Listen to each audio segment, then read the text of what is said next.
se acuerda que tenía que decirles? Por favor, me avisa. Me parece importante. Bueno, ya se me ocurrirá. Muy bien. Jóvenes, tenemos que tener en cuenta que cirugía es una parte muy importante de lo que corresponde la vida diaria. Ahora, a todos les han sacado una muela. ¿Listo? Cuando es la muela del juicio, es cirugía. ¿Listo? Entonces, es muy importante que entiendan que la cirugía es uno de los procedimientos médicos más frecuentes. 5% de la población... ya, ahora, otra cosa. Ahora sí, no me he metido con ningún pediatra. ¿Sí? Toda la clase de hoy día es adultos. ¿Listo? Sí, esta vez sí ya no me alcanza para meterme con los cirujanos pediatras.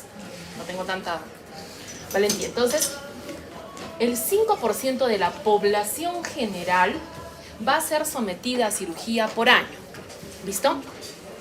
El pasito anterior nada más he tenido una cirugía y por eso no pudieron venir. No hay ningún problema. No tengo 2 cirugías ya en este grupo de 170 personas. No, 7 por 3, 21, ¿no es cierto? De 200 personas ya tengo 2 cirugías en lo que va del semestre, que son 2 meses. ¿No es cierto? Entonces, estoy demostrando que las intervenciones quirúrgicas son frecuentes. Sí, y aparte tengo conocimiento de otras 2 que han sido en vacaciones, entonces es algo muy importante. Ahora, todo lo que voy a hablar es para pacientes adultos menores de 65 años sin factores de riesgo, que ahorita los vamos a revisar. O sea, todos los demás ahí se ponen a estudiar un poquito más, ¿vale? Muy importante es que todos los prequirúrgicos tienen laboratorio. ¿Listo? Ustedes dirán, doctora, pero me han sacado la muela del juicio y no me han pedido nada. No, te han preguntado si tienes algún problema. ¿Listo? Y como es una cirugía de muy bajo riesgo, que aunque sangres no te vas a llegar a hipovolemia. Entonces no hay problema, ¿sí? Está todo controlado, por eso es que no les han pedido. Pero es muy importante entender que la medicación prequirúrgica es muy arriesgada. ¿Por qué? Porque si el paciente no ha tomado el medicamento, le puedes generar daños. Van a descubrir muchas cosas en el prequirúrgico. ¿Tengo que iniciar tratamiento, hacer algo? Depende. Si he descubierto que mi paciente es diabético, sí tengo que hacer algo y ver si es que puedo parar la cirugía o qué hacer para que esa cirugía sea exitosa. He descubierto que mi paciente tiene insuficiencia renal. Así, tengo que hacer algo. Entonces, ese es el gran problema de los prequirúrgicos, de que puedo descubrir enfermedades y de acuerdo a la cirugía es que voy a actuar. Por ejemplo, cuando son infecciosas, por ejemplo, el caso de VIH, se para toda la cirugía, salvo cesárea, en la cual se inicia protocolo de cesárea para VIH. Esto que sí ya se los he enseñado. Entonces, es muy importante entender esto, porque en esta ocasión sí es el hemograma por si acaso. Ahora sí, si se encuentran algo raro, ¿qué van a hacer? Ubicar qué es lo que está pasando y ver si es que esto va a afectar a su paciente o no. En los casos que se requiere iniciar tratamiento, se tiene que iniciar y ver si la cirugía va a continuar o no. ¿Listo? Pero si quieren poner alguna medicación por si acaso, eso no. ¿Listo? Por ejemplo, muchas de las cirugías reciben antibiótico, pero ese antibiótico está de acuerdo al tipo, la dosificación y la guía que lo recomienda. ¿Listo? No es obligatorio. Muy bien. La aspirina no se llama aspirina, es ácido acetil salicílico. ¿Listo? El ácido acetil salicílico ha retomado su uso porque un tiempo dijeron, es muy bueno. Y lo dijeron, no es bueno. En la última guía lo han retomado, entonces hay bastante administración de aspirina. Esta de aquí solamente se va a poner en caso de alto riesgo de sangrado. Entonces, las cirugías tienen 3 clasificaciones. Muy bajo riesgo de sangrado, bajo riesgo y alto riesgo. Eso sí es de cirugía. ¿Listo? Eso ya le corresponde a ellos. Entonces, cuando estamos haciendo esta clasificación de sangrado, ¿con qué objetivo es? Limitar las pérdidas y tener banco de sangre para poder reponer lo que sea que necesite el paciente. Banco de sangre creo que viene en tercera fase, o es la última de esta. Pero banco de sangre no toca ahora, después. Ahora, sí hay que saber, jóvenes, por favor, esto sí se lo aprenden. Todas las cirugías de cráneo son de alto riesgo de sangrado. ¿Por qué? No sé si ya les he contado que si hay sangre en el cerebro, la probabilidad de convulsionar, tener lesiones neurológicas permanentes y no sobrevivir es muy alta. ¿Listo? Ahora, no necesito un sangrado abundante. ¿Listo? Muchas veces son gotas, pero su cerebro está muy especializado, no soporta el sangrado. ¿Listo? Entonces, por eso son de riesgo. Y cámara posterior nos estamos refiriendo a ojo. ¿Listo? Entonces, en esos casos sí, tienes que suspender aspirina lo suficiente para que el paciente no sangre más de lo necesario, porque allí sí te puedes complicar. Jóvenes, tenemos una buena cantidad de pacientes con anticoagulación. Antes teníamos bastante warfarina, ahora lo que ha aumentado es enoxaparina, las heparinas fraccionadas, las impronunciables. ¿Sí? Esas de allí tienen mucho menor riesgo de sangrado y con que las detengas antes de la cirugía ya estás, pero todavía hay indicaciones absolutas de warfarina, como por ejemplo fibrilación auricular y válvula. Entonces hay que averiguar, y en ese caso sí hay que suspender por lo menos 5 días antes. ¿Para qué? Para que los factores se recuperen y apenas termine la cirugía reinicias warfarina. ¿Por qué? Porque la warfarina va a iniciar anticoagulación aproximadamente en 2 días. Entonces, si no le reinicio, voy a tener otra vez problemas. ¿Listo? Entonces, esto es muy importante y esto sí se la tienen que aprender. ¿Listo? Muy bien. Entonces, ahora vamos. ASA es la Asociación de Anestesia y ellos han clasificado a los pacientitos en 5 grupos. Hay un sexto, por si alguien quiere contradecirme. No hay problema, pueden contradecirme. El sexto es el paciente que es donante. ¿Listo? Y que lo estamos manteniendo vivo. Bueno, no, eso está mal dicho. Está conectado a equipo. Jóvenes, tengan en cuenta que no sé si ustedes van a llegar, pero actualmente se está incrementando la evaluación sobre habilidades, le han puesto un nombre rimbombante, neuro no sé qué cuantitos, pero es cómo le vas a decir al paciente que si ingresa a sala es posible que no salga, cómo le vas a decir al paciente que su familiar no tiene oportunidad de salir de máquina y tendría que considerar, si le parece bien en alguna circunstancia, la posibilidad de la donación, ¿cierto? ¿Cómo le voy a decir a la mamá que está embarazada que el niño tiene alguna malformación permanente, intratable, o que no hay poder humano que salve a esa criatura? Que solamente está vivo porque está conectado a la mamá como si fuera soporte vital. Entonces, todas esas cosas tienen protocolos actualmente. ¿Cómo le digo a mi pacientito que tiene cáncer? Voy y le digo, señor, ¿tiene cáncer? Jamás. Entonces, este protocolo, no sé si van a llegar, pero ya están las guías. Todavía no están aprobadas aquí en Perú, pero sí, si alguna vez escuchan algo como me he olvidado, neurohumanidades, una cosa así, ¿qué cosa es? Me puse a leer, es simplemente, hay un protocolo, ¿cierto? De cómo decir esto. Entonces, estos son los de los pacientitos que nos interesan a nosotros. Obviamente no he considerado el sexto por razones obvias, eso es de especialidad. ¿Listo? Entonces, ¿qué pacientito les estoy hablando yo? ASA 1 y ASA 2. ASA 1 no tiene nada, ¿sí? Ni factores de riesgo. ASA 2 sí. Por ejemplo, es fumador, está obeso o es una paciente embarazada. ¿Listo? El embarazo es una condición especial y por lo tanto tengo que cuidarlos. Esos dos de aquí son los que vamos a tratar. Ya con enfermedades no. ¿Listo? Porque esos tienen que entrar a otros protocolos. ¿Listo? ¿Cuáles protocolos? Pues depende de la enfermedad de fondo. Los protocolos van a cambiar si es que son para diabetes, hipertensión con diabetes, enfermedad renal crónica y cosas así. ¿Listo? Entonces, este de aquí está en base a las guías NICE, que son para el cuidado del corazón sobre todo. ¿Por qué? Una de las principales complicaciones cardíacas es el infarto sin sintomatología, porque mi paciente está echado, ¿no es cierto? Y le duele todo. Y está un poquito atontado por la anestesia. ¿Cómo se va a dar cuenta que le está doliendo el corazón? Muchas veces. Entonces, por eso, el infarto se tiene que sospechar en todo paciente que entra a anestesia. Por eso es que muchas personas critican las cirugías que no son indispensables para sobrevivir. ¿Por qué? Entras a cirugía y solamente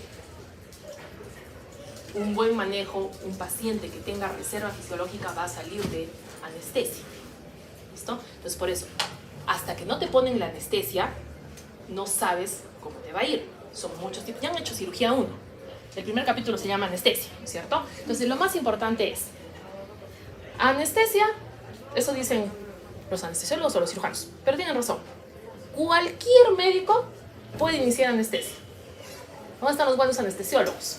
Los que te devuelven al paciente después de la anestesia. ¿Listo? Eso es bien importante. ¿Entendido? Entonces, ¿en quién me voy a concentrar yo? Asa 1 son ustedes. ¿Sí te acuerdan que les iban a sacar su diente? Estamos poniéndolos de ejemplo para su muela del juicio, ¿no es cierto? Entonces, la probabilidad de que eso se complique es bien bajita y las complicaciones no comprometen la vida. Sí, les va a doler, van a sangrar, pero no van a seguir, tienen que seguir viniendo a clases, no hay problema. Entonces, ese es el pacientito y sobre todo el segundo que no tiene enfermedad. ¿Ha quedado claro? Todo lo demás ya lo ven en las especialidades, sobre todo los que van a ser cardios, anestesios, neumos. Sí, esos. Entonces, tenemos dos grupos, ¿cierto? Que va a ser los de rutinas para todos, o sea, nadie se va a salvar. En cambio, los especiales es de acuerdo a por qué yo estoy planteando la cirugía o una circunstancia muy importante. Todos los ASAs que les he dicho tienen una E al costado en la parte más avanzada de la guía. ¿Por qué? No es lo mismo necesitar una cirugía de vesícula estando tranquila y feliz a estar en emergencia con sintomatología y necesitar la misma cirugía. ¿Listo? Por eso tengo que considerar los exámenes especiales. Entonces vamos por el comienzo, ¿sí? El hemograma ya lo habíamos visto, ¿no es cierto? Muy bien, por eso nos habíamos detenido en plaquetas. ¿Cuál es el más importante de estos para nosotros? Las plaquetitas, ¿sí? Porque todas las cirugías van a sangrar, todas. Ya les he dicho que unas tienen mayor riesgo y generalmente la plaquetita que existe trabaja. Vamos a ver luego que puede que no trabaje, pero ya. ¿Qué tenemos? Función renal en lo que corresponde a creatinina es obligatorio. ¿Por qué? Hemos especificado que la enfermedad renal crónica o insuficiencia renal crónica no tiene sintomatología, ¿sí? El síndrome, la uremia que ustedes me han contado, eso es enfermedad renal crónica grado 5, ¿sí? O sea, ya ahí sí ya es florido. Todos los grados anteriores, muchas veces el paciente no tiene sintomatología. Y aquí el riñón está particularmente en riesgo. ¿Por qué? Todas las anestesias disminuyen presión arterial, ¿listo? Entonces, estaría en hipoperfusión sin haber tenido pérdida de sangre. Pero si a la baja de presión le sumas la pérdida de sangre que estamos esperando, sí, porque hay muchos que todos van a sangrar, ¿no? La probabilidad de que haya una complicación renal aumenta. Entonces, por eso tiene, y como nuestro pacientito está dentro de lo que son adultos sanos, las fórmulas son ideales para ver si todo está yendo bien, ¿cierto? Y para controlar en el riñoncito ese postoperatorio. Entonces, ¿se acuerdan? Les dije, ¿cuál era uno de los síntomas más importantes de insuficiencia renal aguda? Diuresis. ¿Listo? Por eso todos los cirujanos, cuando pasan visita, ¿qué dicen? Diuresis, y ustedes miran el techo. ¿Sí? ¿Por qué? Porque si en 6 horas tienes diuresis, el riñón está funcionando. Si en 6 horas no tienes diuresis, estás entrando en insuficiencia renal aguda. ¿Listo? ¿Entendido? ¿Sí? ¿Ha quedado claro? Muy bien. Luego, glucosa ya tenemos. Todos los pacientitos van a tener glicemia en ayunas y ahí puede que descubramos a un pacientito diabético. Entonces, dependiendo del caso, tendríamos que consultar si es que tenemos que hacer exámenes especiales o no. Pero acuérdense que con un valor de glucosa mal no basta, necesito 2 parámetros, ¿no es cierto? Muy bien. El otro que hemos hecho, allá. Entonces, lo que no vamos a hacer ahora es grupo sanguíneo y factor RH. ¿Listo? Obviamente esto es ¿por qué? Porque para paquete globular, y plasma fresco, necesitas grupo sanguíneo y factor. ¿Listo? Si no, no puedes pedir. Entonces, es muy importante. Y eso, no me acuerdo en qué clase viene, pero es del siguiente. Ahora, vamos a ir a esos de los especiales, ¿sí?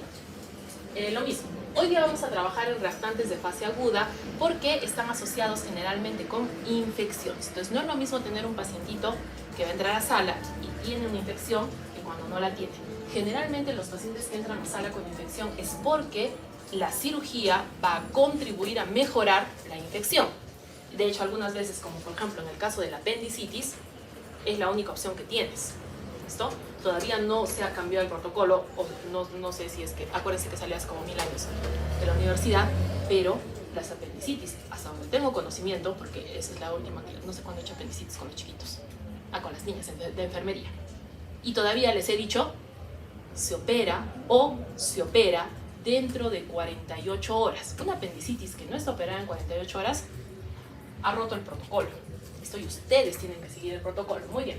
Ahora, en función renal y respiratoria es muy importante el AGA y electrolitos, sobre todo porque anestesia va a alterar también el sistema respiratorio. AGA y electrolitos toca al final de la fase, entonces del semestre, entonces todavía no lo vamos a ver.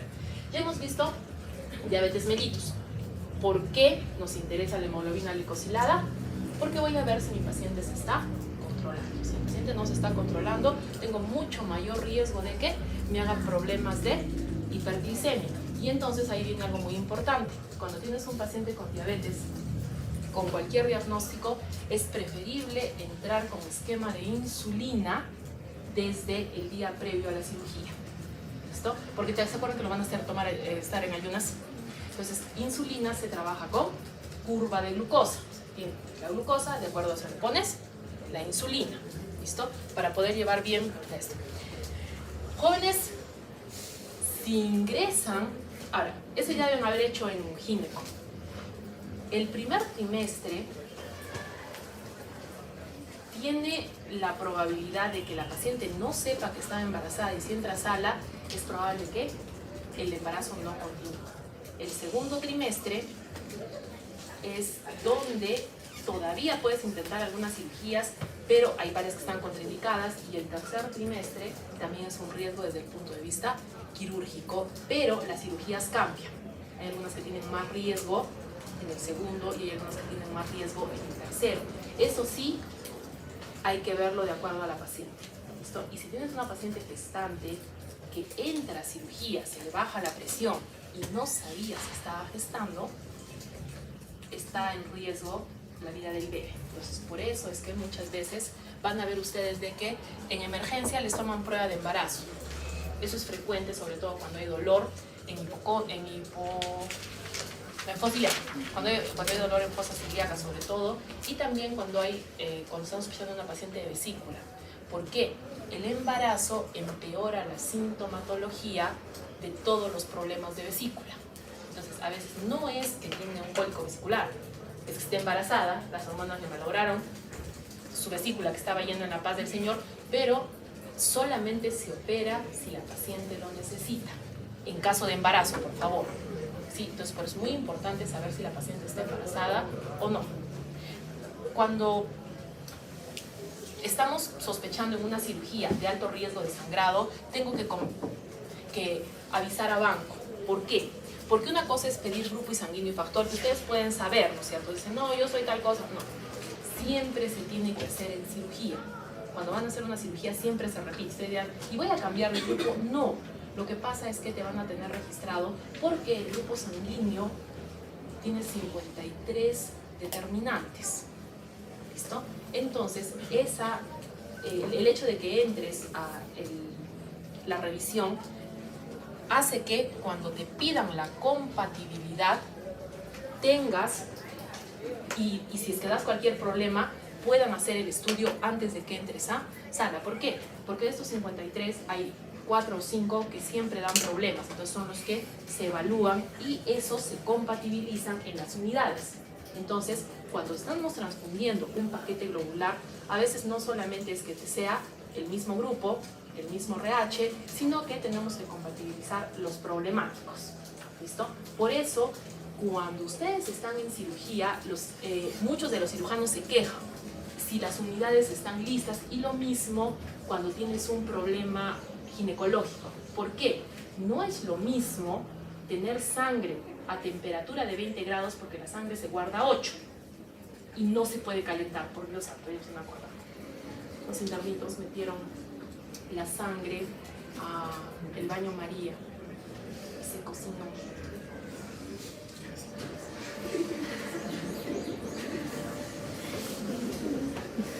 Sí saben saben que el rato que lo hagan ustedes van a estar en problemas, ¿verdad? ¿Sí? Si quieren sufrir, porque ya me acordaba que ustedes tienen que sufrir la parte económica, la bolsa, no he dicho llena, la bolsa de sangre cuesta 850 soles. Las pruebas, 250. ¿Listo? Y aparte de eso tienes que tener un donante. ¿Listo? Entonces, el recurso es carísimo. O sea, cuando dicen, me han hecho pedir 3 familiares, si supieras todo lo que cuesta el proceso en sí, pero sobre todo, ¿qué pasa? De que si tú tienes una unidad compatibilizada, la puedes transferir rápidamente. Jóvenes, la compatibilidad no pasa, no es que yo la mire a la unidad y diga, esta le va a caer bien a la compañera. No, normalmente tienes que centrifugar, tienes que esperar la reacción. Una compatibilidad así, lo más rápido que puedas, son unos 20 minutos. Y hay veces que los cirujanos no tienen 20 minutos. ¿Listo? Y dicen, ¿por qué no le ponemos cualquier unidad? No se puede, el riesgo es demasiado alto. Porque aparte de todo lo que les he contado, los grupos sanguíneos, el RH, los insurrectos, que son 4 o 5, está el HLA, porque las bolsas tienen leucocitos. Y sí, ¿saben? ¿Se acuerdan que los leucocitos tienen en su misión de vida, me gusta o se muere? ¿Listo? Sino que el problema es que la situación es con el paciente. ¿Sí? O le gusta. Entonces, por eso es que la siguiente semana vamos a hacer, nos toca anunciar 2 transfusiones. Muy bien. Entonces, en los pacientitos con cirrosis, vamos a tener que ver qué tal están, porque acuérdense que tienen las proteínas bajas, proteínas también son coagulación, y tienen el higadito bastante lastimado. Entonces, en el caso de lo que es... ¿Qué estaba yo? Ah, sí. Cirrosis vendría a ser el ejemplo de un paciente con enfermedad. O sea, ahí en cirrosis auméntele todo lo que quiera, ¿sí? Porque si tengo un hipertenso tengo que ver otras cosas. Si tengo un paciente con válvulas, si tengo un paciente con marcapasos, y ahí XXXX, hasta le termina. Entonces, volvamos al hemograma, ¿sí?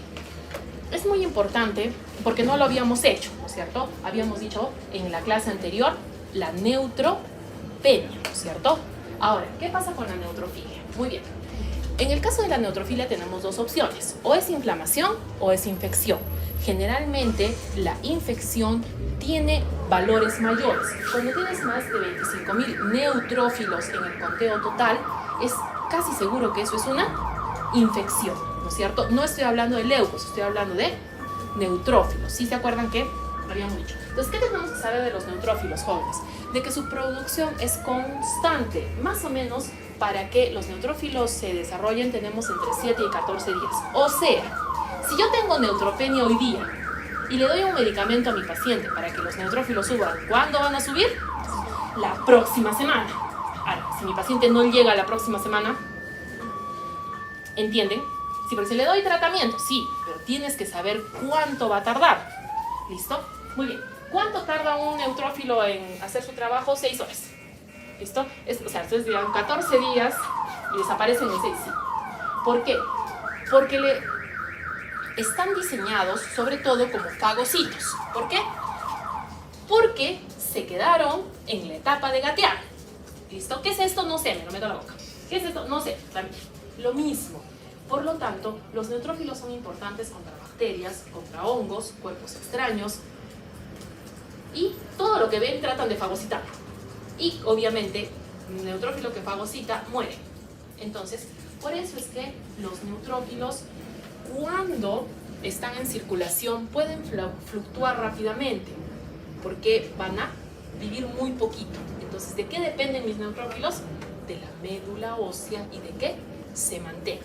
Entonces, si se mueren tan rápido, ¿qué va a pasar? Que las formas inmaduras que ya están listas en la médula, por eso, ¿se acuerdan que les conté que en la médula están todas las formas conocidas de mielocitos en un porcentaje ya establecido? Entonces, de tal forma que en el momento que se necesitan más, simplemente van a salir. El problema es que van a salir en forma de abastonados. Ahora, la desviación izquierda es una cuestión empírica. ¿Listo? Normalmente decimos que cuando hay abastonados de 4 o más por ciento se considera una desviación izquierda. Puede ser que se encuentren médicos que tengan otros valores. ¿Por qué? Hay algunos que postulan que debería ser 3, no tenemos que esperar a que llegar a 4, y otros que dicen que deberíamos tener 5, y otros que dicen que deberíamos trabajar con valores absolutos. Yo normalmente he visto que lo que más utilizamos es porcentual, y 4 porque está entre 3 y 5, es en serio. No hay una, o sea, no hay un consenso absoluto porque esta es una observación empírica, o sea, lo hemos visto muchas veces, no es que tengamos un marcador, ¿listo? Entonces, si es que alguien les da una definición diferente de desviación izquierda, por favor, apunten, porque no es algo que yo les pueda decir, esto es, y vayan y corrijan, no, jamás, por favor. ¿Entendido? De hecho, en algunos casos, desviación izquierda nada más dice, es el incremento de abastonados. ¿Incremento de cuánto? No se sabe. ¿Incremento hasta cuánto? No se sabe. ¿Listo? Entonces aquí hay que tener en cuenta algo muy importante. El recuento absoluto de neutrófilos incluye las formas maduras y las formas inmaduras. Esto es muy importante, ¿por qué? Porque me olvidé de decirles eso en neutropenia. ¿Listo? O sea, ¿se acuerdan cuando habíamos hecho los niveles de neutropenia? Allí tenemos que considerar también a los bastones. Entonces, porque si no, vamos a tener más neutropenias de las que nos corresponde. ¿Entendido? ¿Ha quedado claro? Muy bien, sigamos.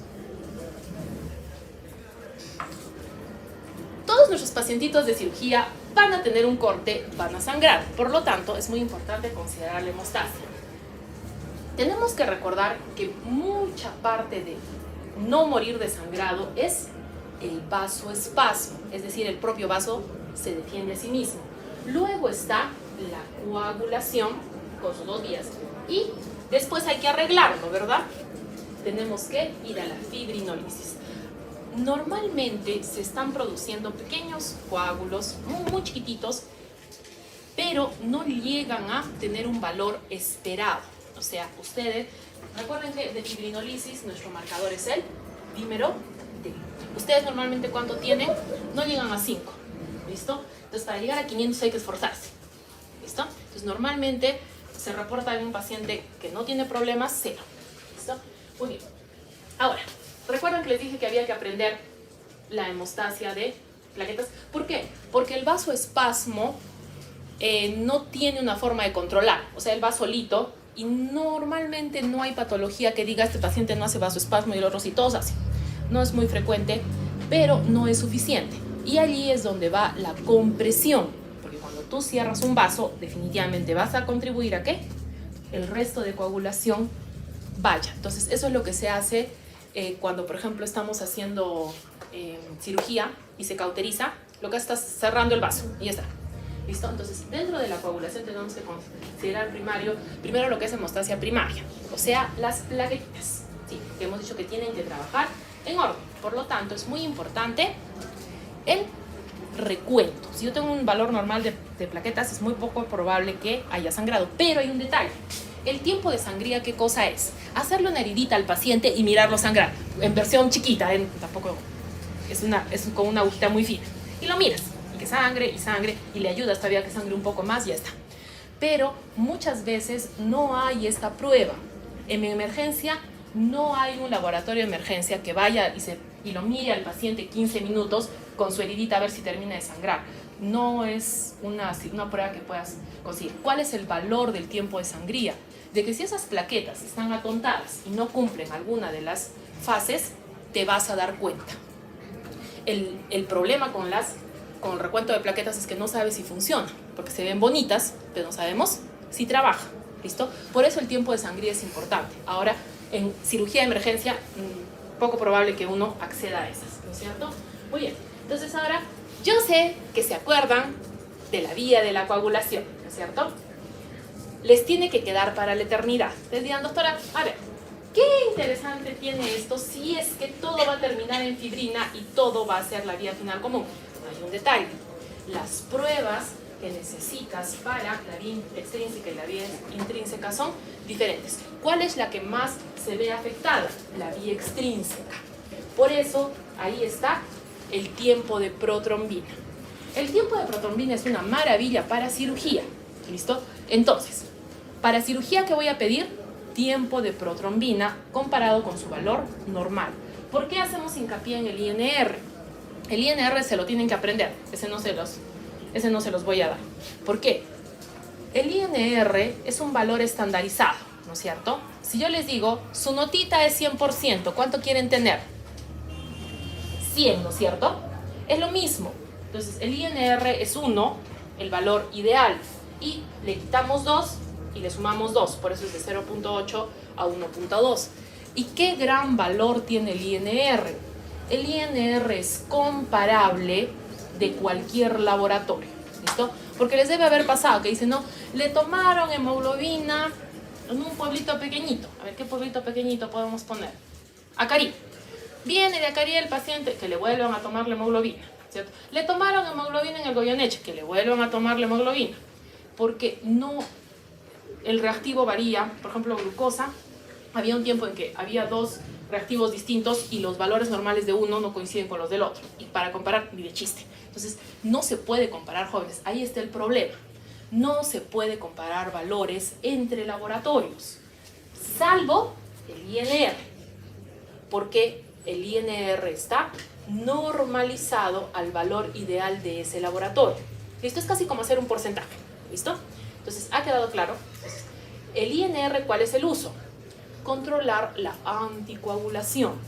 El TP, evaluar la vía extrínseca de la coagulación. No es lo mismo, ¿sí? Porque dicen, ¿con qué examen evalúa usted la vía extrínseca? Y ustedes así todos lindos, INR. Y no, no es. ¿Listo? ¿Han entendido? Muy bien.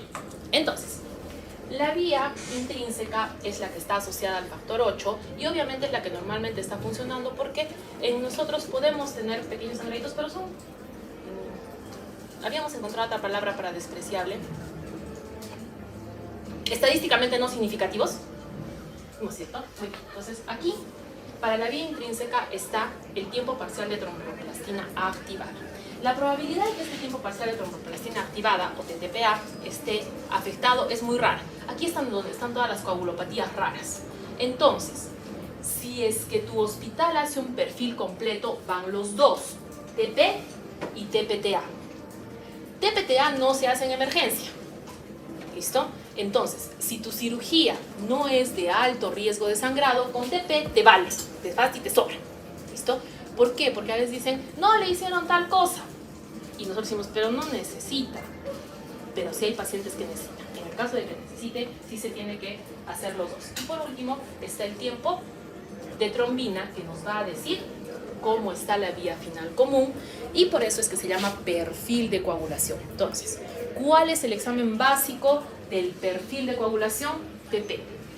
Pero solamente evalúa vía extrínseca. ¿Cuál es normalmente lo que pedimos? O sea, cuando queremos hacer un perfil de coagulación TP y TPTA. Si quiero ya todo el sistema, le aumento el tiempo de trombina. ¿Entendido? Muy bien. Ahora, ahí está su linda cascada de coagulación. ¿Sí? Muy bien. ¿Qué tenemos que saber? ¿Por qué? Ya, ahora sí, eso sí se lo tienen que aprender. Cuando una vía está mal, hay un tipo de sangrado. Cuando la otra vía está mal, es otro tipo de sangrado. ¿Listo? Ahora, doctora, mi paciente sangra por todo lado. Ya, vale, tiene las dos vías mal. Y no es lo mismo. ¿Listo? Muy bien, entonces vamos. En la vía, aquí estamos trabajando primero con la intrínseca. Tenemos que tener en cuenta de que el factor que nos va a ayudar aquí es el 8. ¿Sí? Ahora, esta de la 10 ASA es un mal chiste. ¿Por qué? Porque como esto se llama TEN en inglés, le dicen tenaza. Entonces por eso es la tenaza intrínseca y la tenaza extrínseca. Pero para traducir al español no quedó. ¿Sí? ¿Por qué? Porque dice, es la que corta o atrapa al factor 10 para entrar a la vía final común. Es más que todo una mnemotecnia, eso es lo que es. Pero se quedó con tenaza, ¿sí? ¿No es cierto? Y nosotros tratamos de traducirlo y le pusieron 10 asa, que no tiene el más mínimo sentido. Pero, ¿qué podemos hacer? ¿Listo? Entonces ya saben de dónde viene. Entonces, generalmente hay gente en español que dijo, no, eso queda muy feo. Y bastante raro. Entonces se ha quedado con tenaza, la tenaza intrínseca y la tenaza extrínseca. Entonces, cuando te dicen sobre las tenazas que te están preguntando, ¿qué vía estamos evaluando? Entonces, algunas de las preguntas vienen así. el TPTA va a evaluar la tenaza intrínseca y el TP va a evaluar la tenaza extrínseca. Sí, ese ya estará. ¿Para qué? Para que cuando les venga una pregunta así, no estemos en problemas, ¿vale? Y es muy probable que también lo hayan visto en algún libro. Dicen, ¿qué es la tenaza? La que rompe el factor 10. Sí, pero el chiste se queda mal en español, ¿vale? Ahí, pues, ¿dónde está? Esta de aquí es una vía bastante rápida. La vía extrínseca rápidamente va a reaccionar. Y por eso es que es la que consideramos en cirugía. Porque esa rápidamente va a tratar de ver qué cosa está sangrando y solucionarlo. Por lo tanto, si tengo el TP mal, tengo mucha mayor probabilidad de sangrar. En cambio, este se toma su tiempo. Bien, en 6 minutos ustedes ya le han hecho hemostasia, han generado vasoconstricción y se ha cerrado. Entonces, ¿ya entendieron el chiste de las tenazas?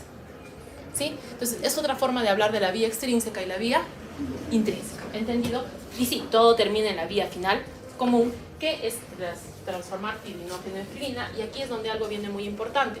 Cuando tú estás pensando que tu paciente tiene problemas de coagulación, el fibrinógeno viene aparte. El fibrinógeno es una proteína que se sintetiza en el hígado. Y por lo tanto, mi pacientito que tiene problemas crónicos de hígado, como el que tenía cirrosis hace un rato, es muy probable que tenga problemas no en el TP, no en el TPTA, sino en la vía final por la disminución de fibrinógeno. Entonces, ahí es donde tengo que ver qué fue lo que pasó. Muy bien. Entonces, ahora sí tengo todo el perfil de coagulación. Entonces, ¿qué hacemos? Esto sí es bien interesante. ¿Por qué? Porque vienen y me golpean en el laboratorio. ¿Por qué no le han hecho perfil de coagulación? Porque no le han tomado el tubo apropiado. ¿Listo? El tubo celeste contiene citrato, que es el mismo anticoagulante que se usa en banco de sangre. ¿Listo? ¿Se acuerdan que les dije que los anticoagulantes lastimaban a las células? Ese es el EDTA y la heparina. Esos de ahí no te van a servir para... ¿Para qué no te van a servir? Para hacer las pruebas de coagulación. ¿Por qué? Porque necesitas el plasma y mezclarlo con otro plasma, que obviamente sí es más o menos como que de paciente. ¿Listo? Entonces, por eso es que esa es una de las grandes quejas de cirugía, ¿no? Dice, vamos a tener una cirugía con gran sangrado, quiero el perfil completo, ¿cierto? Y vienen los internos y me dicen, ¿por qué no le han hecho? Porque no lo has hecho digitar, por lo tanto no estaba en el sistema, por lo tanto nadie llevó el tubo del color correcto. Y no se puede, no se puede. ¿Listo? ¿Listo? Entonces, por favor, cuando quieran eso, y estas pruebas demoran, porque estos tiempos tienen que incubar, tienes que mezclar, tiene que coagular y tiene que leer el equipo. ¿Listo? Ustedes dicen, no se lo pueden hacer ahorita, lo mínimo que te va a tomar un perfil de coagulación es un par de horas. Entonces, cuando su vida esté afectada, porque se han olvidado de perder el perfil de coagulación, ¿no es cierto?, demora. ¿Y dónde también saben sufrir ustedes? Cuando se acaba el reactivo en emergencia. Emergencia solamente hace TP. Entonces, si tienes TP, la mayor parte de cirugías lo va a aguantar. Si es una cirugía de alto sangrado, no. Te va a faltar todo esto y algunas de estas van a demorar más tiempo. ¿Sí? Porque no se hacen habitualmente. El equipo solamente hace unas y luego, cuando terminas de hacer esas, es las siguientes. Entonces demora la vida. Lo siento mucho, me duele mucho el corazón, pero es para que sepan. ¿Listo? Entonces ya hemos evaluado. Este es para vía TP extrínseca, tromboplastina, vía común, y este también es vía común. ¿Listo? Y ese, por ejemplo, fibrinógeno no es parte del perfil de coagulación en los laboratorios. Fibrinógeno se pide aparte. ¿Listo? ¿Y el dímero D para qué está? Para evaluar si mi pacientito está haciendo trombosis venosa profunda. ¿Esa es otra de las grandes complicaciones de la cirugía? Sí. Entonces, es muy importante ver, porque algunas veces le piden el dímero D antes, sobre todo cuando hay riesgo y es un paciente que ha estado anticoagulado, cosas así, le piden el dímero D. Nosotros decimos para qué sale negativo y luego para cuando lo comparan ya le sale positivo. Entonces, No está dentro del perfil clásico de coagulación, pero sí, cuando sospechas de que hay un alto riesgo de trombosis venosa profunda, es como tomarle un basal. Muy bien. Entonces, habíamos dicho de que, ¿cómo es que hacemos que el tiempo de protrombina nos sirva para todo? Pues muy fácil. Este tiempo es el que yo he sacado. ¿Cuánto voy a sacar yo? 15, ¿no es cierto? Y este es el tiempo normal del laboratorio. A ver, ¿cuánto quiere tener usted en su laboratorio de tiempo normal? Un número. El que usted quiera. 20. 20. Su compañera quiere tener 20. Entonces, ¿me acaba de jalar o no? Me acaba de jalar. ¿Cómo? Vamos a demostrar cómo es que la compañera me acaba de desaprobar. ¿Cuánto he dicho que tengo yo? 15, ¿cierto? Y su compañera me ha dicho ¿qué? 20. Entonces, ¿esto cuánto es? 0.75. ¿Mi INR está bien? No. Acabo de jalar. Normalmente el INR, el valor normal que tenemos es 10, 11, 12. Doctor, ¿y cuál escojo? Pues depende de su laboratorio. En cada cajita, le dice, para esta cajita, porque acuérdense que se hacen en base a plasma, parte humana, es complicado. Entonces te dicen, esta cajita es con 11, la cajita siguiente es con 12 y tú solamente lo pones en la computadora y la computadora te hace esta conversión. ¿Listo? Por eso es que el TP no es comparable entre laboratorios. ¿Listo? Pero si su compañera me ha jalado en su laboratorio, ¿estoy jalada en todos los laboratorios? Sí. Esa es la gran ventaja del INR. ¿Han entendido? Entonces, ¿qué vamos a aprender? Valores normales, ese no se los voy a poner. 0.8 a 1.2. ¿Y qué más vamos a aprender? Punto de corte de anticoagulación para warfarina 2.5. O sea, si tienes a tu paciente con warfarina y no tiene 2.5, no sirve. ¿Se entendió? Muy bien. Ahora, la warfarina es bien complicada, ¿sí? La warfarina es lo que se utiliza para matar ratitas. Entonces comprenderán que es preferible ir poquito a poquito, controlando ¿con qué? Con INR, porque si le dan mucho, o el paciente se toma mucho. Es que a veces le dicen al paciente, se va a tomar primero media, no, como es primero un cuarto y luego media. Entonces el paciente bien obediente, a las 8 de la mañana se toma un cuarto y a las 10 se toma media. Y entonces ha triplicado la dosis, ¿sí? Entonces esto de la warfarina hay que manejarlo bien. En general, aunque le escribimos, es frecuente que el paciente llegue. Dije, ¿qué ha pasado? Es que me dijo que primero me tome un cuarto, luego me tome media y luego me tome una. Entonces con el desayuno me he tomado un cuarto, con el almuerzo me he tomado media y en la cena me he tomado una. ¿Cuántos días? 3. Ahora, ¿con cuánto estoy de dosis? Pues el triple de lo que corresponde. ¿Estamos en problemas? Sí. ¿Listo? ¿Han entendido? Muy bien. Y esto del INR es una situación más o menos reciente, ¿eh? No crean que es tan antigua. Se les ocurrió, ¿por qué? Porque cuando llegaba un paciente anticoagulado no sabía si el TP estaba bien o estaba mal. Porque el TP que ha dicho su compañero es válido. Yo hubiera escogido un 12. Quien escoja 10 también tiene razón. Entonces ustedes dirán, doctora, ¿y eso de qué depende? Del plasma. Como el reactivo tiene plasma humano, no todos son iguales, no se produce. O sea, esto de coagulación también es complicado porque no es un reactivo hecho. Es un reactivo que se basa en plasma y de ahí lo modifica. ¿Listo? Entonces es importante que recuerden que sí. Entonces ya está. Ahora. Entonces ya está. Ahora.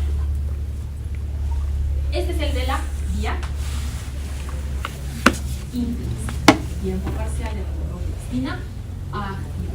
Entonces, este de aquí puede hacerse de varias formas, pero generalmente, aunque se haga automatizado, es que tú enfrentas al plasma con una superficie que tenga carga. Eso puede utilizar vidrio o perlitas de silicio o botitas así, que le pones al plasma y se activan por contacto. Y entonces te va a decir cuánto tiempo es que está tardando y el resultado también está en segundos. ¿Listo? Entonces, esto de aquí, saben preguntar esto a veces. Eso sí sería bueno que lo sepan, porque antes se llamaba prueba de precalicreína. Entonces dicen, la prueba de precalicreína, y yo les digo, pero eso es PPTA. Y después las criaturas buscando por todo lado, ¿no es cierto? Entonces, eso también a veces pasa, sobre todo cuando hay Antes les hacíamos aprender de qué era cada prueba, no, ahora que me entiendan de qué cosa van a pedir y cómo lo van a interpretar, hemos hecho bastante. Muy bien, pues ¿cuándo se prolongan los tiempos? El más famoso del TP, la warfa. La deficiencia de vitamina K, jóvenes, es responsabilidad del tratamiento. ¿Listo? Ustedes han visto que en la farmacia vendan vitamina K, porque hacen propaganda de vitamina K, tomen vitamina K. De hecho, la vitamina K vía oral no es muy convincente. La vitamina K como tratamiento es parenteral o intramuscular o endovenosa, pero parenteral o intramuscular o endovenosa, pero son químicamente sustancias diferentes. Acuérdense que hay K1, K2, K3, un golpe de la derecha, a favor. O ya me han traído el hemograma. Porque la única opción de que se duerman es que tengan anemia, ¿no es cierto? Muy bien, y menos de 5 años. Listo. ¿Cumplen los dos criterios? Entonces, por favor, cuando ustedes digan sobre el antídoto de vitamina K, tiene que ser parenteral. Ahora, ¿qué pasa si yo me equivoco y a una ampolla de parenteral se la pongo endovenosa? Aparte de generarle una vasculitis, podrías hacer otras reacciones adversas. Entonces sí, les van a reprender. ¿Listo? Ahora, ya me acuerdo. ¿En qué casos hay deficiencia de vitamina K, jóvenes? La famosa vancomicina. No sé qué romance oculto tienen con la vancomicina, pero la vancomicina, que es un antibiótico de amplio espectro, generalmente se va a llevar toda la flora por delante y el paciente que esté en UCI tiene probabilidad de tener déficit de vitamina K. Ustedes, bien difícil, ¿sí? Porque de vez en cuando, aunque sea, comen alguna cosita verde, ¿no es cierto? Entonces, bien poco probable en los pacientitos. Muy bien, la tromboblastina activada va a ser afectada por las heparinas de bajo peso molecular. ¿Por qué hemos puesto la enoxaparina? Es una de las más antiguas, es una de las más fáciles de pronunciar. Las nuevas tienen menos reacción adversa, duran mucho más tiempo, pero son impronunciables. ¿Listo? Entonces, ¿qué debería decir ahí? Heparina de bajo peso molecular. ¿Cuál? Una que pueda pronunciar o una impronunciable, da igual. ¿Listo? ¿Por qué estas son tan valiosas? La heparina normal no tiene examen de control. ¿Listo? O sea, se me pasó la heparina. El paciente comienza a sangrar. No sé si le he puesto suficiente heparina. Pues, si no sangra, puede que esté bien o que le falte. Entonces, ese era un problema importante. ¿Cuál es la gran ventaja de la heparina sódica, la normal? Actúa muchísimo más rápido. Esa cosa es inmediata.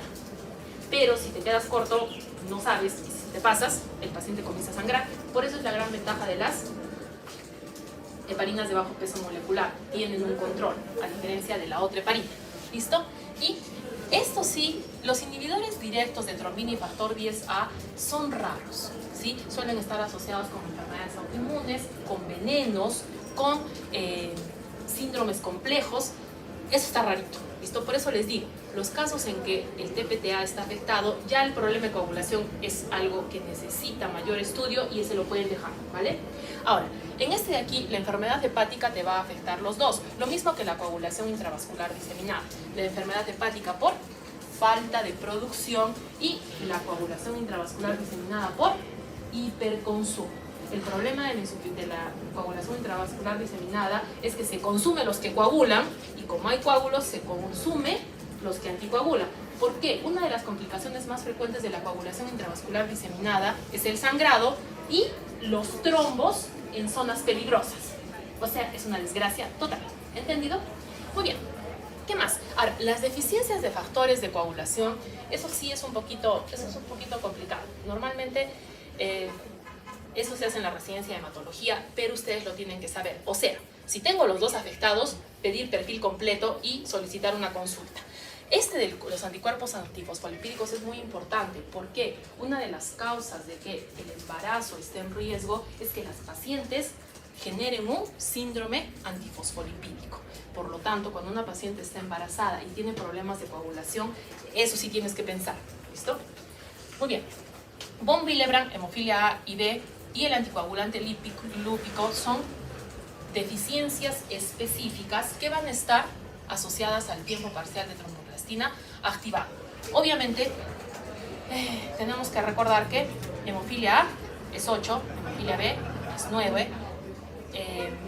El anticoagulante lúpico es complicado, déjenlo así, se llama anticoagulante lúpico. Y enfermedad de von Willebrand es porque el factor de von Willebrand que está en el endotelio está deficiente. ¿Listo? Ahora, se van a aprender el cuadro. ¿Listo? ¿Y el mensaje principal cuál es?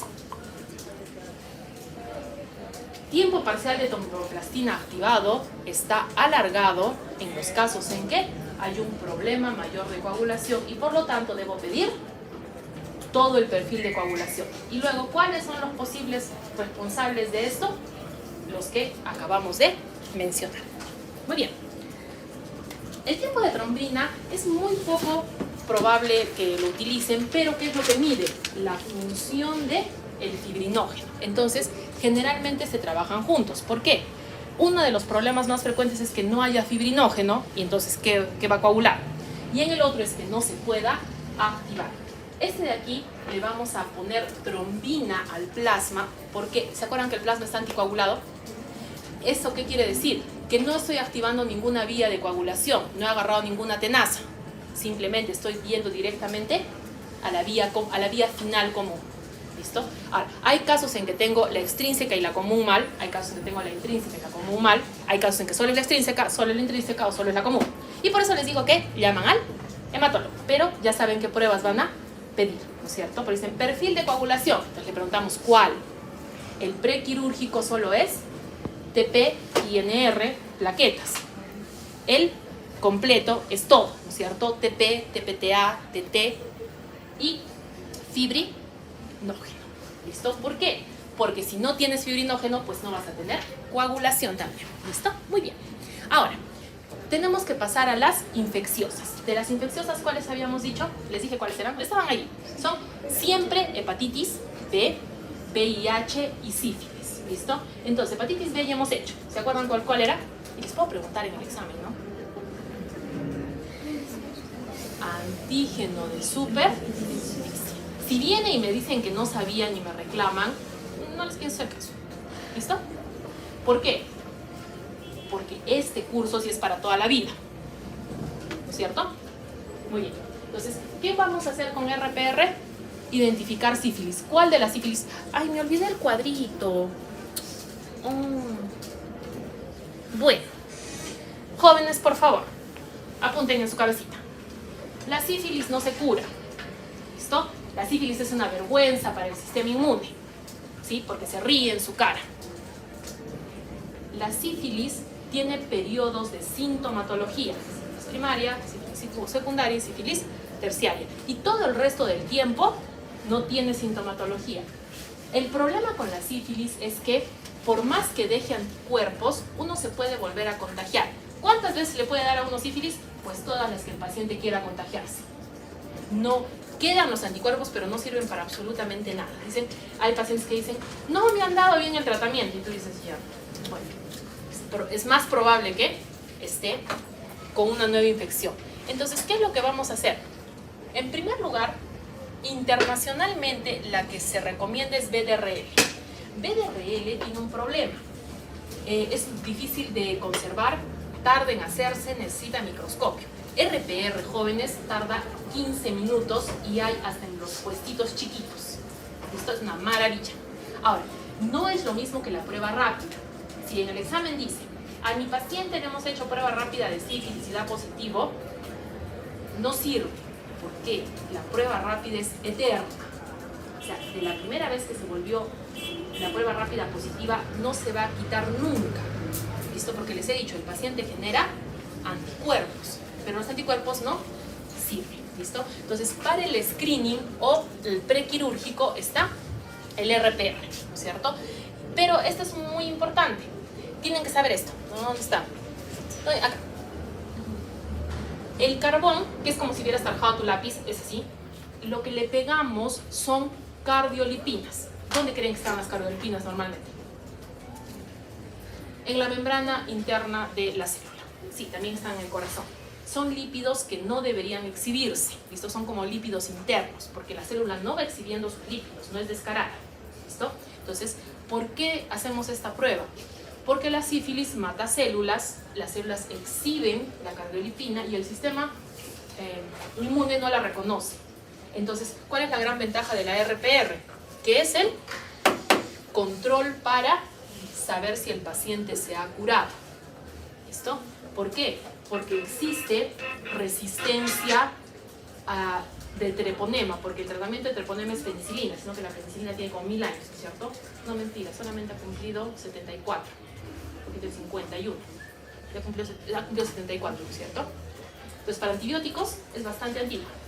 Entonces, existe resistencia, pero muy poca. Es la prueba que se utiliza y por eso necesita saber que el paciente ha recibido tratamiento. Si el RPR sale reactivo, el paciente no va a entrar a sala. Le van a tener que hacer pruebas, van a tener que identificar qué tiene. ¿Por qué? Porque si no tiene sífilis, tiene alguna enfermedad autoinmune que puede estar asociada con problemas de coagulación. ¿Listo? Entonces, generalmente eso sí puede que detenga sobre todo las cirugías grandes. ¿Ha quedado claro? Ahora, ¿dónde voy a considerar? En 8 diluciones. ¿Por qué?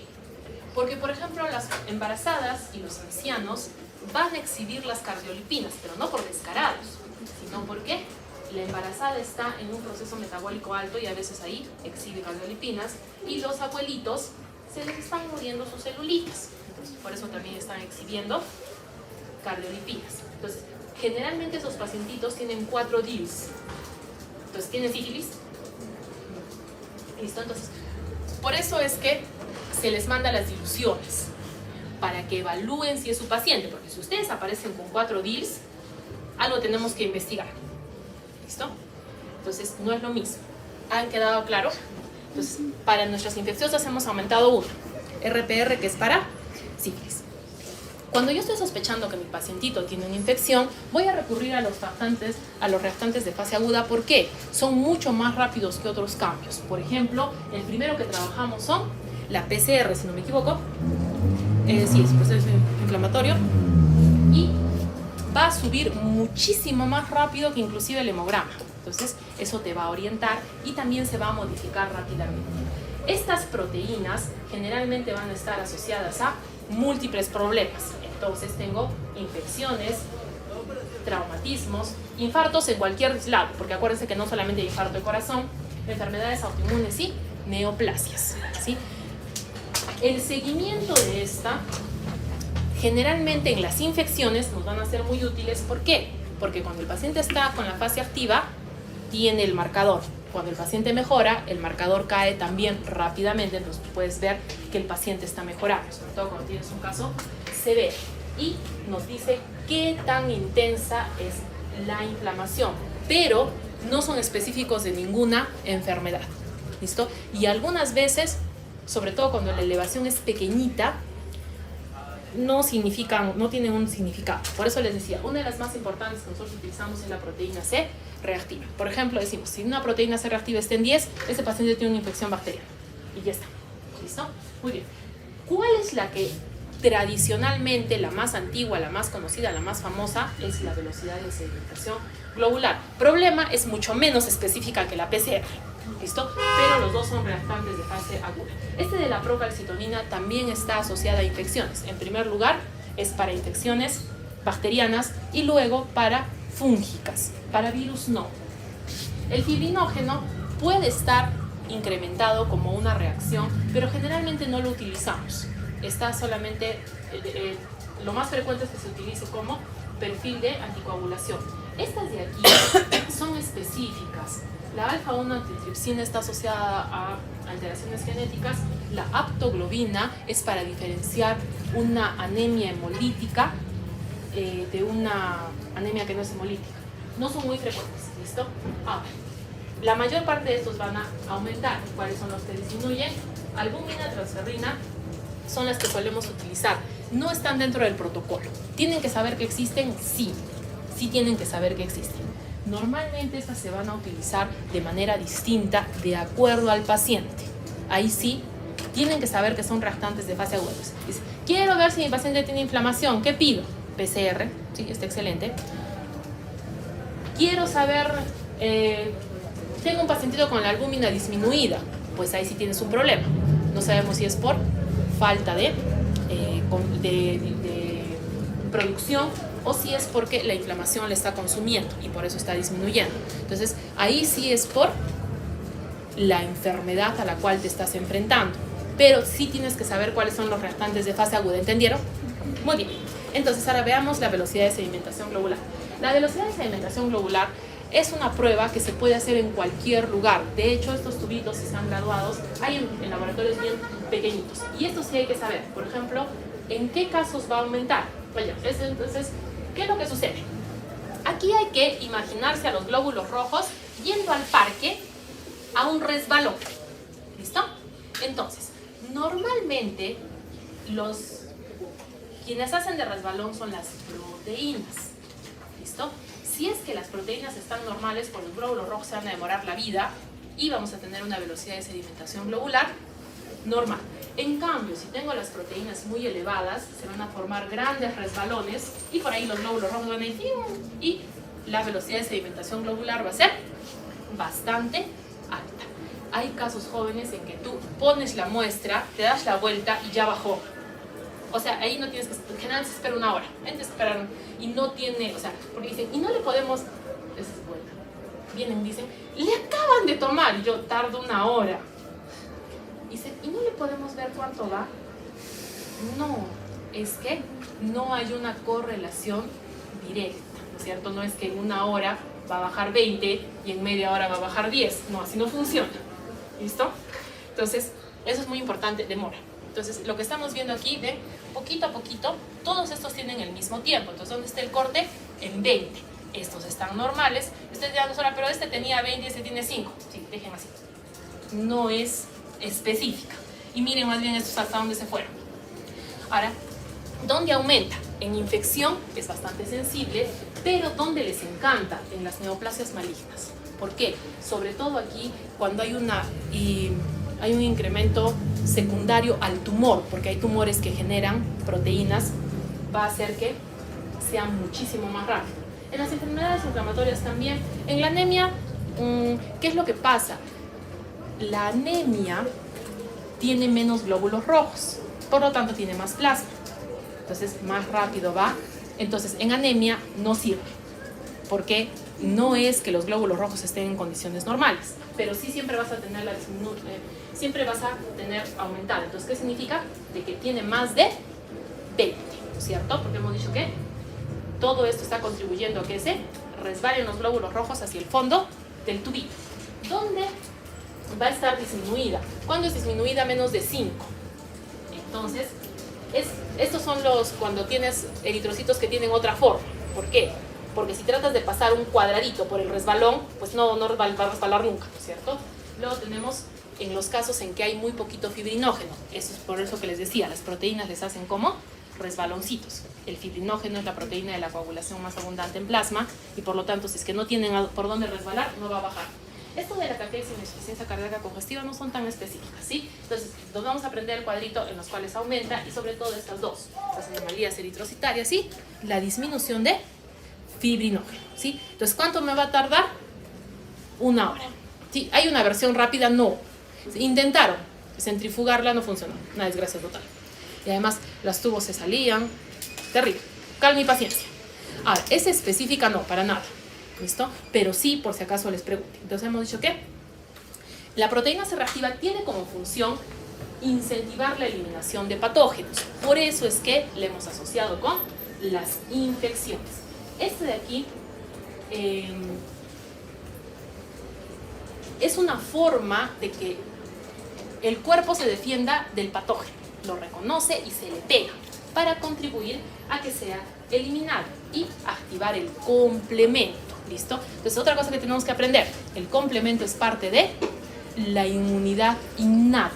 ¿Listo? Porque aquí la proteína C no le interesa cómo se llama la bacteria, va y se le pega y el complemento viene y la elimina. Entonces, eso tienen que ir aprendiendo. ¿Cuáles son las células que son de inmunidad innata y cuáles son las de inmunidad adquirida? A ver, ¿dónde pondrían al neutrófilo? Innata, ¿no es cierto? Porque no le interesa quién es, simplemente va y se lo fagocita, ¿no es cierto? Porque ahí recién se entera. Muy bien. Y ahí está, nuestra proteína C reactiva que se va a unir a los residuos específicos, que ya esos se llaman patrones de reconocimiento, PAM, patrones de reconocimiento de, me olvidé, es como que reconocer a todo un grupo. O sea, sé que es una bacteria, me cae mal y le voy encima. Listo. ¿Pero cuál? Bueno, eso no sabemos y por eso va a incrementar. Muy bien. Entonces hemos dicho que lo normal para ustedes, por ejemplo, es que tengan menos de 0.3. Algunos laboratorios consideran 0.5, yo creo que porque es más fácil de acordarse. Pero no se preocupen.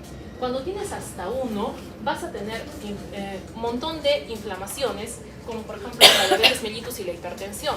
Por lo tanto, cuando tienes un valor de 1, no es muy específico, pero cuando tienes una infección bacteriana, tienes más de 10. O sea, ahí no le queda dudas ni murmuraciones. ¿Cuál es la mayor utilidad de la PCR? Si el caso es que mi paciente tiene una infección bacteriana. ¿Listo? Después va a variar bastante en lo que son infecciones virales e inflamatorias, pero ya lo hemos aprendido. Muy bien. Entonces, aquí es muy importante. En la artritis reumatoidea, la PCR va a ser mucho mejor que el factor reumatoideo. El factor reumatoideo es una prueba un poquito antigua que sigue funcionando, pero, ¿cómo se dice? Ahora sí se mira. Bueno, se mira. Es mejor que nada. ¿Sí? ¿Ya se puso? Sí, muy bien. Entonces, por favor, en la artritis reumatoidea todavía se sigue utilizando el factor reumatoideo, sino que el factor reumatoideo es una prueba con látex, con aglutinación, que no es tan exacta y no es cuantificable, a diferencia de la PCR. Entonces, cuando estén pensando en una artritis reumatoidea, jóvenes, que es súper frecuente, ¿qué vamos a pedir? PCR. En las pruebas reumáticas, en las enfermedades reumáticas, nos va a decir cómo está yendo el paciente. ¿Listo? O sea, sabemos que es una enfermedad inflamatoria, va a tener su PCR elevada, pero va a ser sobre todo llevarla poco a poco. Y ahí entonces cabe lo mismo que les dije en RPR. Para ver si es que el paciente se ha curado o ha modificado su estado clínico de infección, tiene que ser el mismo laboratorio. Porque si hoy día le haces RPR y mañana BDRL, ¿puedes comparar eso? No. Si es que hoy día le hiciste el RPR en el centro de salud y lo mandaste al RPR al hospital, ¿le va a salir lo mismo? No. ¿Listo? Entonces ahí está el detalle. Muy bien. ¿Y quiénes son para el control? Polimialgia reumática y arteritis de células gigantes son... ¿Ya han hecho reumato? Ese es sexto, ¿no? Son infecciones graves. Esta sí, esa no se la puede perdonar. Lupus eritematoso sistémico es una enfermedad que tiene una gran cantidad de anticuerpos. Y aquí, ¿cuál es el detalle? Que la PCR y la BSG van a salir dispares. O sea, una va a salir alta y la otra baja, cuando las dos deberían estar altas, ¿no es cierto? Porque es un problema inflamatorio, pero eso tienen que aprender. Y en las infecciones nos va, sobre todo las bacterianas, nos va a decir si mi paciente ha mejorado o no ha mejorado. ¿Entendido? Muy bien. Entonces, ahora, ya me acordé que les tenía que decir. El pasito vale 3 puntos. ¿Listo?